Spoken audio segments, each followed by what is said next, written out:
মেয়েরা দিন শেষে স্বামীর সাথে একটু মন খুলে কথা বলতেই চায়, কারণ যাতে তার মনটা ভালো হয়ে যায় আর পরবর্তী দিনগুলোতে যাতে সে অনেক সুন্দর করে সংসারটাকে মেনটেন করে নিয়ে যেতে পারে। কিন্তু সেই কথাটা তো স্বামীরা বোঝে না বা পুরুষেরা বোঝে না।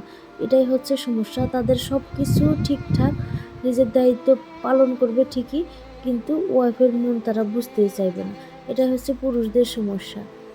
তো আজকে ছিল 25শে রমজান। তো আজকের জন্য আমি বানিয়েছিলাম সেমাই, তারপরে খিচুড়ি, তারপরে অন্যান্য শাকসবজি কেটে আমি রান্নাবান্নাও করেছি।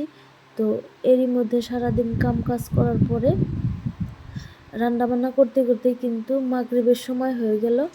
আর তখনই আমরা আবারও ইফতারি করতে চলে গেলাম। কিন্তু ইফতারি করতে করতে আর ইফতারি ভিডিওটাই নেওয়া হয়নি। তো আধা খাওয়া শেষে আমি ভিডিওটা নিয়েছি। আজকের মতো এখানেই বিদায় নিচ্ছি। আল্লাহ হাফেজ।